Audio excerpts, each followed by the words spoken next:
Bon, on a déjà vu deux matchs entre les deux équipes, c'était en phase de groupe, David. La première question est assez simple. Est-ce que Dortmund a changé depuis cette double confrontation du début de saison?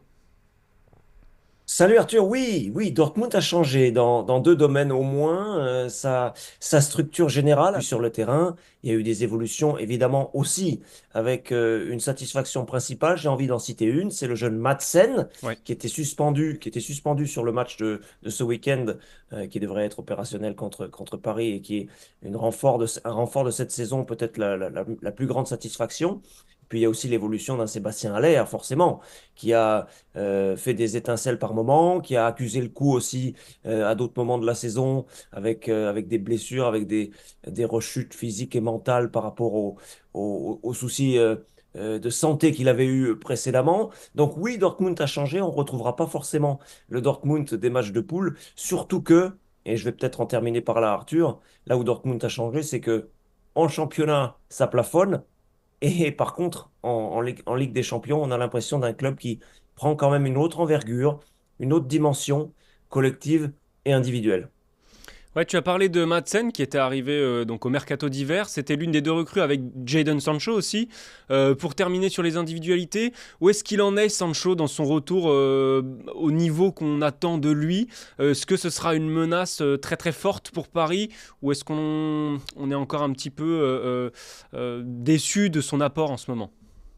C'est l'une des principales menaces, forcément, parce qu'il se rapproche de ce qu'il avait montré lorsqu'il était à Dortmund précédemment, c'est-à-dire un joueur capable de délivrer énormément de passes, sinon décisives, du moins très dangereuses. Et puis, il a marqué un super but, le but de Dortmund contre le RB Leipzig, un but de génie, un but très inspiré.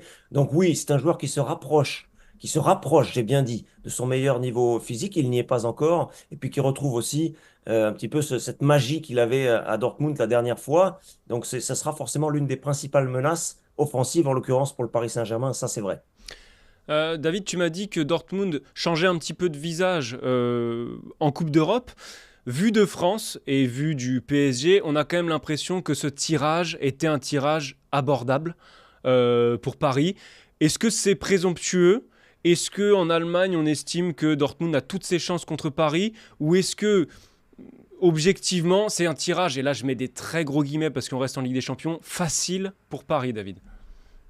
Alors ça c'est une vraie question. Je crois qu'il y a quand même une différence de vision, effectivement, mais l'Allemagne se berce de l'illusion de retrouver l'épisode 2013 Ouais. avec la finale en Angleterre entre deux clubs allemands. C'est théoriquement possible. Le Bayern, s'il sortait le Real, irait vers la finale, et Dortmund, s'il sortait le Paris Saint-Germain, irait également vers la finale. On veut croire à cela parce que, évidemment, on a constaté qu'il y avait quand même une bonne santé européenne des clubs allemands cette saison.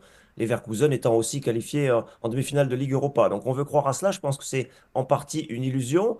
Mais c'est vrai que Dortmund bénéficie quand même, surtout sur le plan mental, psychologique, là, pour la semaine qui arrive, bénéficie quand même de ce formidable bras de fer gagné contre l'Atlético de Madrid. Alors bien sûr, l'Atlético, ça n'est pas le Real, ça n'est pas Manchester City, ça n'est pas Paris Saint-Germain, mais ça a donné à Dortmund un gros, gros coup de boost, notamment sur le scénario, bien sûr, du match retour, où Dortmund a été en difficulté une première fois, a été rassuré, puis a été à nouveau en difficulté, puis finalement a gagné ce bras de fer à l'arrivée avec quand même beaucoup de panache. Donc je pense que c'est là-dessus que le staff et l'entraîneur va vouloir s'appuyer pour hisser, pour sublimer ce collectif. Parce que c'est vrai qu'en championnat, je l'ai répété souvent, il y a des équipes plus fortes en Allemagne. Stuttgart est plus fort, le Bayern est plus fort. On l'a vu encore ce week-end, Leipzig est plus efficace, plus saignant.